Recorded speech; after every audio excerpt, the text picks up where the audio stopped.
We're going to talk about neuromas today.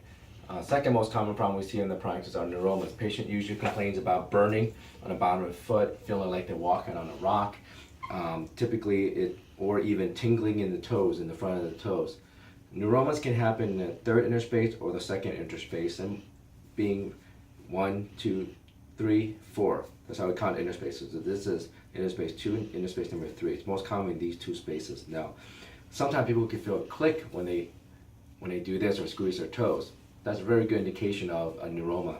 Now, a patient can have a bigger neuroma in this space than over here. Anatomically, the reason why is because the bone between these number 2 and 3 are very snug together. The bone between 3 and 4 have a little bit of wiggle room to play with. So this is what a neuroma looks like. I'm drawing on the outside of my assistant's foot right here. Just inflamed nerves right about here, inflamed nerves right about here. And then each nerve gives off a branch to each end of the toe. Actually goes all the way up to the tip. So, yeah, I'll draw it all the way up to the tip. That's where the people usually feel sensation with neuromas, either here or here. A lot of times it happens in both. So the way I test for that is when they come in with that complaint of feeling like a rock or it hurts on the bottom, typically press right here, typically it's painful, or squeeze right here, you feel a pop. It's called a Mulder's click, M-U-L-D-U-R, click. When you do this and it clicks.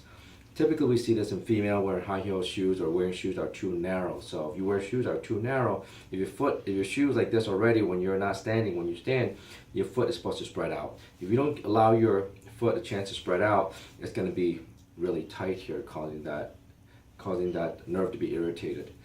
So again, these are neuromas, second interspace, third interspace, it happens. Now, what are the treatments for this? Number one, patients usually come in with that complaint. We give them a corticosteroid injection such as this right here. We'll put it into the spaces. This is the corticosteroid injection right here. Mix it up. It's a mixture of local anesthetic with 2 kinds of steroid in here. Typically we'll put it in there. Another way of treating it is alcohol injection or Serapin injection. Both are targeted to destroy these nerves, help to irritate the nerve where it doesn't give any kind of response. Higher end to that, we can go ahead and do what we call radiofrequency ablation, where I go in and burn the nerves out. Now, typically, of course, beyond that, there's also surgical intervention. I typically try not to cut these out because complication rates are about 50%. I always discourage that for my patients. A lot of time I get second opinion, third opinions from people who've already had it taken out, and really hard to treat those type of patients when they've already had the neuroma taken out. There's something called a stump neuroma. It's really difficult to treat, but we do have modalities such as platelet-rich plasma, shockwave therapy, as well as radiofrequency to try to dent whatever stump we have left inside there. A repeat surgery in there is not very successful because you really can't find that stump neuroma. It's really hard to find it, so we end up doing something called a spacectomy. We just go and just cut out any soft tissue that we think looks like a nerve. We cut it out, and the chance of that being successful is very minimal also. So you end up with 2 surgeries with minimal improvement or even worse. You can even get RSD or complex regional pain syndrome from that. So the goal of neuroma is to not cut. That is the main point I'm trying to say.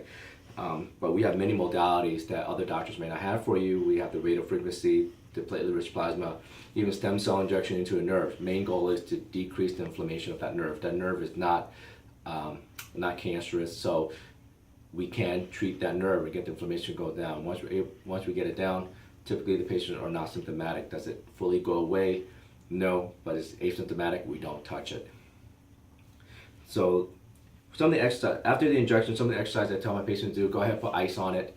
You can go ahead, some of the exercise I tell my patients to do, get some marbles or crunch your toes for me.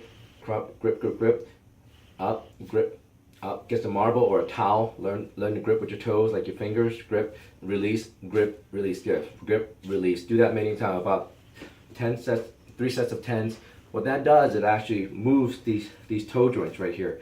Get the fluid moving, get the swelling down on the nerve, and then get some ice on the bottom. Okay, that's where the neuroma is, it's on the bottom. Okay, most of the time people feel pain on the bottom. Now, something that can mimic neuromas are stress fractures. Stress fractures can mimic that.